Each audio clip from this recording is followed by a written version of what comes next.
Well, my name is Robert Freeland. I'm from the University of Tennessee in Knoxville. I'm a professor down there. And I've been working with Barry Allred for, I guess, close to 15 years, mapping tile drains. He could not be here today. He was supposed to give the talk, but he had a family emergency, so I'm kind of stepping in trying to do the best.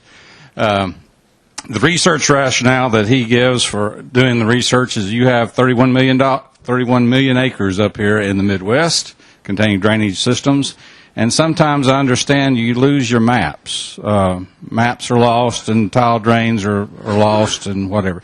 We don't have any tile drains. There are very few tile drains down in Tennessee, so I'm going by what Barry tells me. And I understand that sometimes you need to locate your tile drains. Either they start to fail, or you want to improve them, or you want to install new tile drains. Also, the research rationale is environmental. Tennessee's on this map, but the pollutant plume coming down, you need to have some access of where your drain pipe locations are. Your traditional methods. I have never used a tile probe to find tiles. I have used a tile probe to find graves. I use ground penetrating radar quite a bit in cemeteries, and we use a tile probe all the time. And I would feel sorry for someone having to map out tile drains with a tile probe. I always thought it was kind of dangerous if the handle broke. But that's one way to do it, the traditional way to do it. The other way to do it, I understand, is you can dig up. You destroy the tile that way. You have to repair it. I've never done this either. I have tried to locate fissures, earthquake fissures in a 500-acre field, digging them up, and you make a mess. So this is probably not a desirable way to do it either. And so Barry had the idea of using ground-penetrating radar 15 years ago to get away from using a tile probe to do remote sensing. And he started out with this little push cart, like John was talking about. It's like a lawnmower. You just push across the ground. It puts radar in the ground, and you get reflections back, and you see the tile. Pretty nice idea that he had. And he had success on some plot scale at OSU. You could move it across the ground. You could see the tiles. You could map it out. You can lay a tile drain. Sound pretty good. However, its success is a function of the soil type. If you have wet clay, not going to work very well. Dry sand, it works pretty good. Wet clay, not going to work very well. The antenna frequency, you got to have the right antenna frequency. It takes a lot of computer processing to do this, to analyze the data and map it out. If you have perched water, it masks the tile. If you have any sort of ground surface characteristics that can mask the image, the deeper the tile is, the harder it is to find. The smaller diameter it is, the harder it is to find on ground penetrating radar. And you have some field measurement equipment parameters. All this is well known because when Barry and I started doing this, we rapidly went to a golf course. Golf course has tile drains. It has a corrugated pipe. This shows PVC pipe. And we were in GPR heaven. Not only because the environment was nice. Now, this last summer, I spent the summer staring up at a drone in a cotton field. That was not nice. On a golf course, it's nice. Doing research on a golf course is very, very nice. You have to dodge golf balls every now and then, but it's very nice. But on a golf course, there's what's called USDA standards that they have to construct a golf course, the putting green by. And so you can take ground penetrating radar out there, and you can discover everything about a golf course. If you're in drainage tile research on sports fields, turf, high-quality turf, football fields, I've done football fields, golf courses, soccer fields, baseball fields, anything that has drainage under it, high-quality turf, high-dollar turf, ground-penetrating radars is the way to go. It's just established now. And Barry and I were involved in this when it was started. What really kicked it off was not the ground-penetrating radar. It was, instead of having to use a wheel encoder to map out your location or use differential GPS, which is sub-meter, when we hooked up RTK, which was sub-centimeter, we got some beautiful images with ground tile. And so you had to know the exact location in order to generate the images. So, figured it out. Golf courses, RTK, GPR, works great. Trying to scale it up to the farm. Trying to scale it up to 500 acres.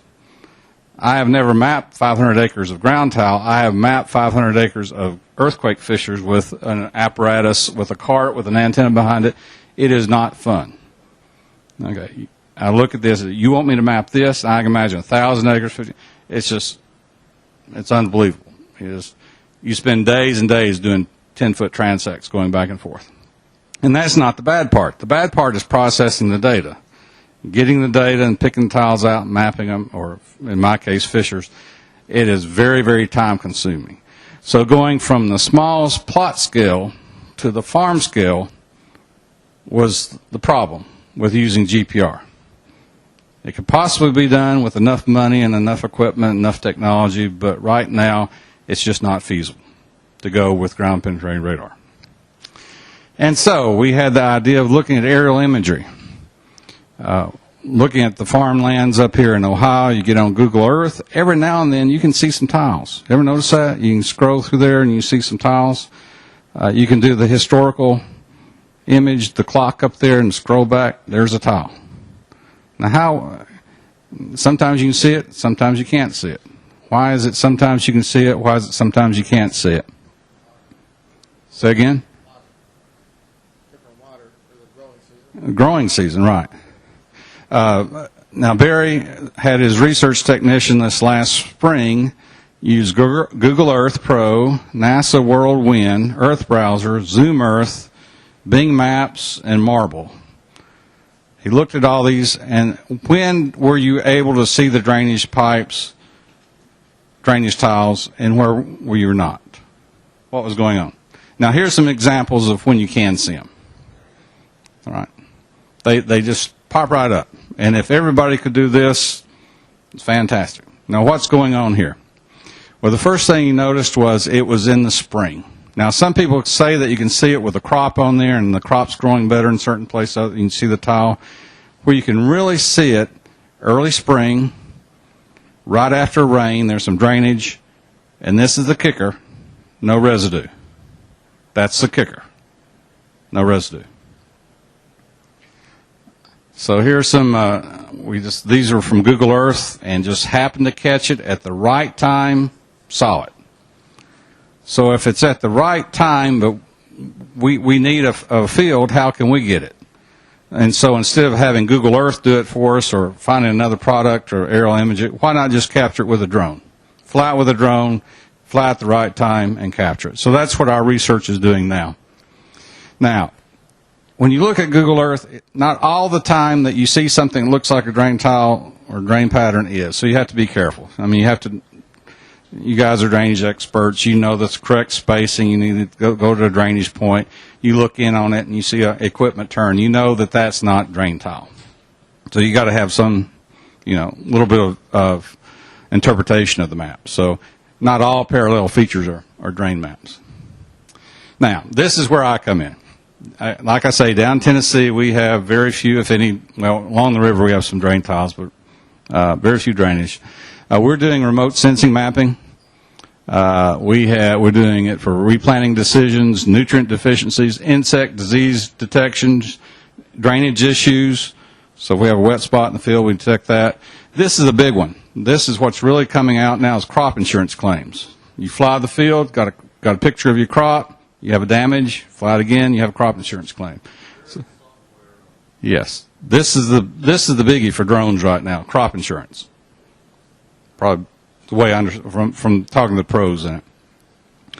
Variable rate, crop inputs, yield estimation, soil vegetation, moisture monitoring. We do the red is bad, green is good maps, and we're just trying to figure out how to do something with that. Yes, red is bad, green is good, but that's our research right now. Our fleet, we have two different types of vehicles. We have the quadcopter and we have the fixed wing. The quadcopter is great if you want pretty pictures. If you want something to put on a poster, if you want something to advertise to a client, you use the data from the quadcopter. You're flying low. We typically fly 30 meters. You got a nice camera on there. This thing is very heavy. The battery on it's the size of a brick. Very high resolution camera. It makes beautiful NVDI images. I mean, all the beautiful crop. this one is how you do it. The problem is it's slow, and you're not going to cover a lot of acreage. If you're in production, you're not going to use a quadcopter to map your fields. It's just too slow and probably too low for you. We typically fly 30 meters with a quadcopter.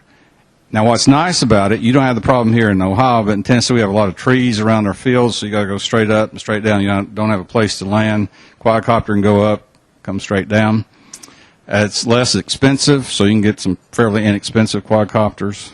But what you're seeing in ag now, what's really going in ag, if you want to map the large acreages fast, is a fixed wing. And so our fixed wing is we have a lower end model. They actually have a higher end model now. It does even more capacity. But you launch it by hand. You just simply flip it up in the air. It has a very longer flight time than a quadcopter, so you can cover a lot more area, a lot faster. It's fully automated. I fly these things all the time, and you program it on the computer. You flip it up in the air, and it comes back where you tell it to land. It does its surveying. It has minimal maintenance. However, it's very expensive. Typically, the fixed wing is much more expensive than the quadcopter. This is my last flight that we did back in February. I was wanting to map some cold soils.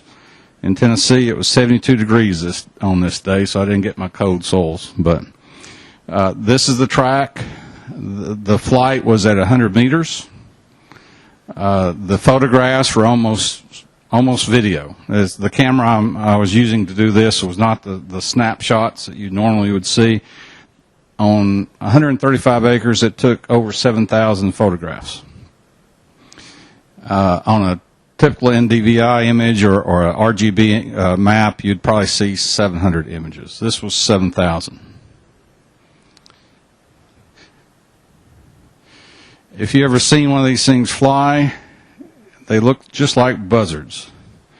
I saw some buzzards out here flying. Your buzzards fly lower than our buzzards. Our buzzards are up about 100 meters, same as the flight of this thing. They look just like a buzzard. I've been tracking my plane, and I'm tracking a buzzard going back and forth. You can't hear the noise. They look just like buzzards.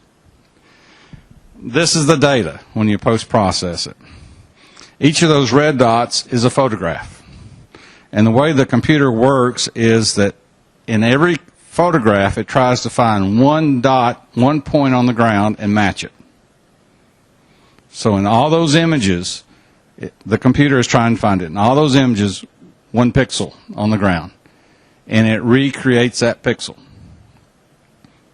A lot of people think that it's stitching, like you take a lot of individual photographs and you cut them and you kind of paste them together. No, it's totally reconstructing a new image from all these other images.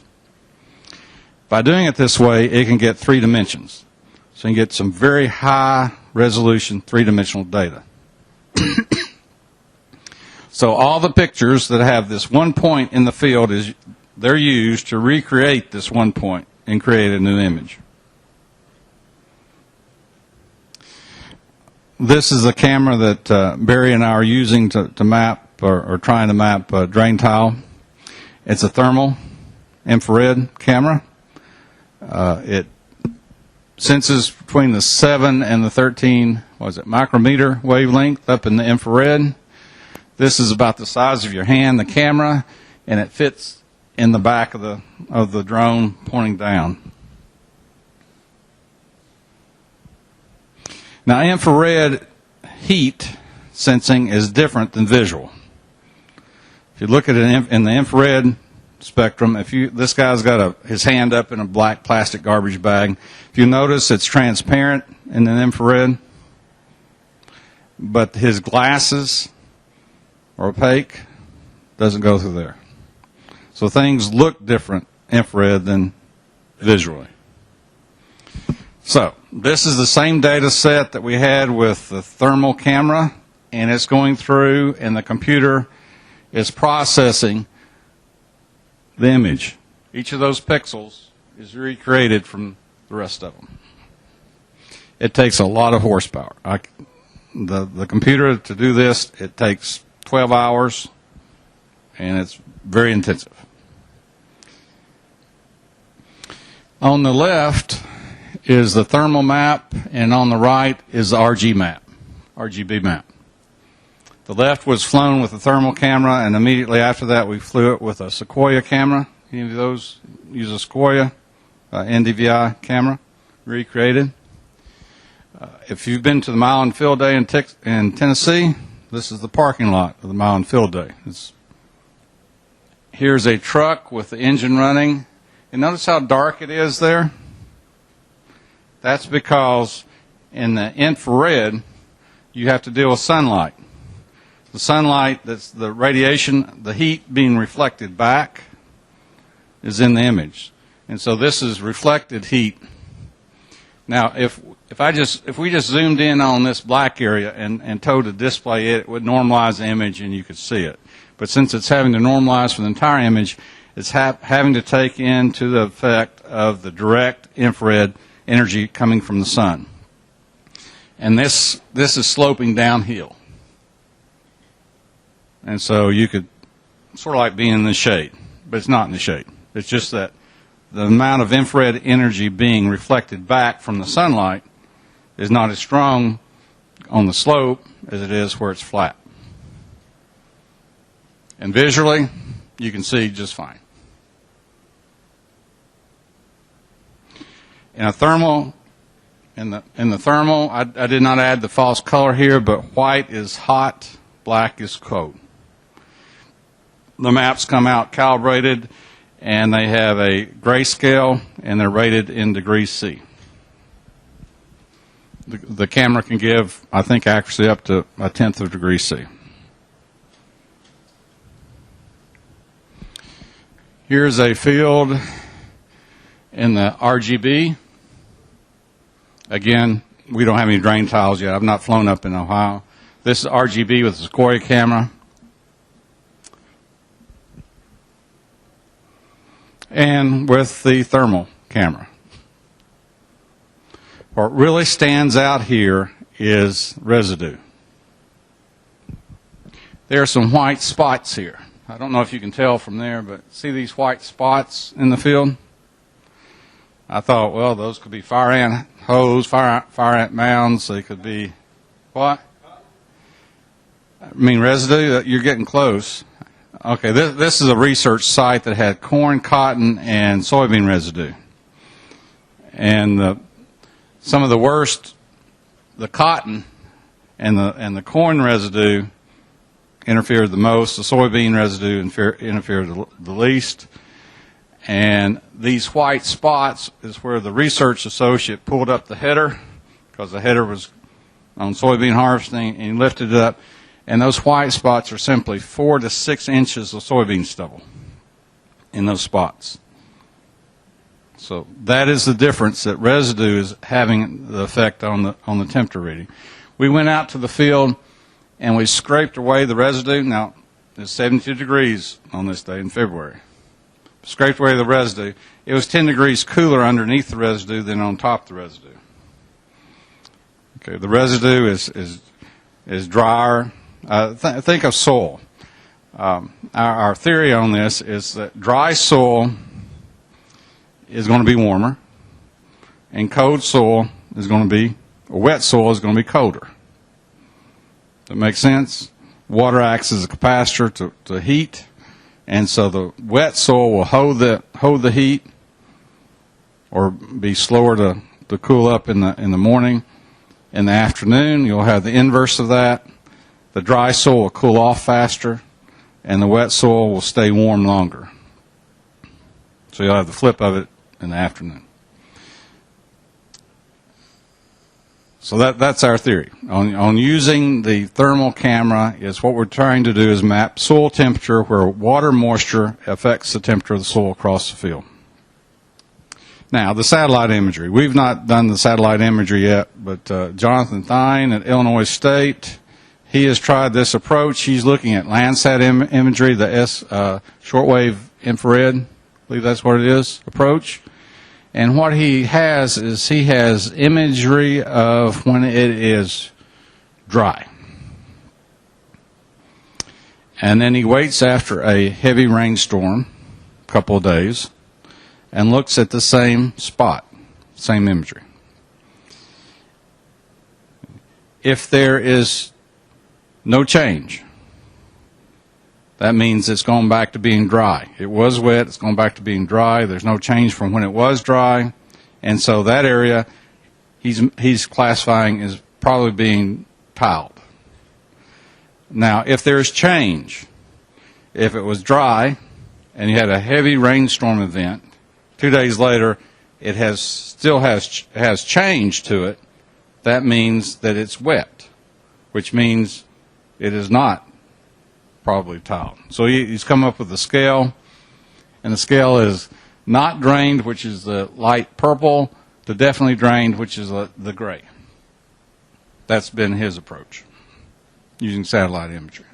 Okay. So that's where we stand on using aerial imagery on mapping tiles.